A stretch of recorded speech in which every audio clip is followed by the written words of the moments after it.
આકાશવાણી અમદાવાદ વડોદરા. હવે સાંભળીએ સમાચાર સમીક્ષા.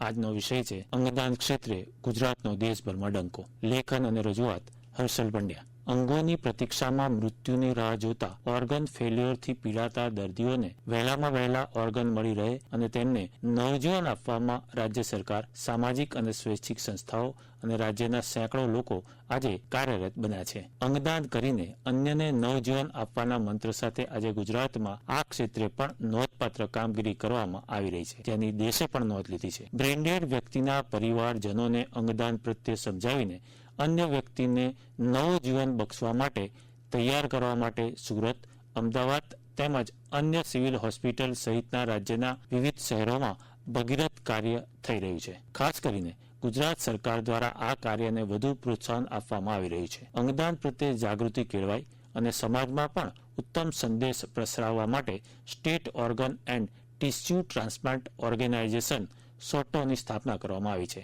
જેના બેનર તળે વિવિધ જાગૃતિ કાર્યક્રમો, વ્યાખ્યાન અને રેલીઓ યોજીને વધુને વધુ લોકોને અંગદાન પ્રત્યે પ્રેરિત કરવાની કામગીરી થઈ રહી છે.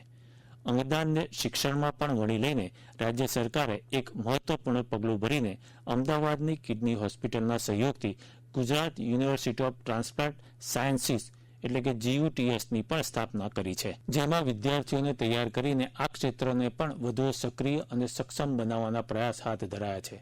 રાજ્ય સરકાર અને વિવિધ સંગઠનો, સંસ્થાઓના સહિયારા પ્રયાસનું પરિણામ એ આવ્યું છે કે ગુજરાતમાં છેલ્લા 6 વર્ષના સમયગાળામાં 538 અંગદાતાઓ મળ્યા હતા અને તેના દ્વારા 1656 માનવ અંગોનું દાન મળ્યું હતું.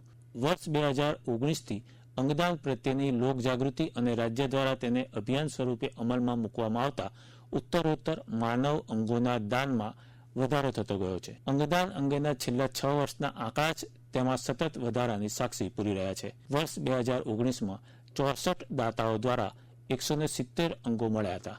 ત્યારબાદ કોરોનાની વૈશ્વિક મહામારીએ લોકોને બરડામાં લીધા હતા. જોકે વર્ષ 2023માં 2019ની સરખામણીમાં 50% કરતાં વધુના પ્રમાણ સાથે 146 દાતાઓએ 469 જેટલા અવયવો દાન કરીને પ્રેરણાદાયક ઉદાહરણ પૂરું પાડ્યું હતું. જ્યારે 2024માં આ આંકડો વધીને અત્યાર સુધીમાં 231 પર પહોંચ્યો છે. અત્યાર સુધીમાં જે અંગો દાનમાં મળ્યા છે તેમાં 909 કિડની, 469 યકૃત, 117 હૃદય, 114 ફેફસા અને 14 સ્વાદુપિંડનો સમાવેશ થાય છે. આ ઉપરાંત 9 નાના આંતરડા અને 14 જેટલા હાથનું પણ દાન મળ્યું છે. રાજ્યમાં થયેલી અંગદાન પ્રત્યેની ઉત્કૃષ્ટ કામગીરીની દેશે પણ નોંધ લીધી હતી અને 3 ઓગસ્ટે જ દિલ્હી ખાતે રાષ્ટ્રીય અંગદાન દિવસની ઉજવણી પ્રસંગે ગુજરાતને વિવિધ કેટેગરીમાં 6 એવોર્ડ એનાયત થયા હતા. આ એવોર્ડમાં અમદાવાદ સિવિલ હોસ્પિટલને best organ retrieval hospital, Surat civil હોસ્પિટલને best brain stem death committee તેમજ બેસ્ટ ટ્રાન્સપ્લાન્ટ કોઓર્ડિનેટર અને કિડની હોસ્પિટલના ડાયરેક્ટર ડોક્ટર પ્રાંજલ મોદીને એક્ઝામ્પલી પરફોર્મન્સ ઇન ટ્રાન્સપ્લાન્ટ માટેનો લાઇફટાઇમ એચિવમેન્ટ એવોર્ડ તથા કિડની હોસ્પિટલના ડોક્ટર વિવેક કુટેને દેશના ઓર્ગન ટ્રાન્સપ્લાન્ટ પ્રોગ્રામને વિશ્વ પટલ ઉપર પ્રસિદ્ધિ અપાવવા બદલ વિશેષ એવોર્ડ એનાયત કરવામાં આવ્યો હતો.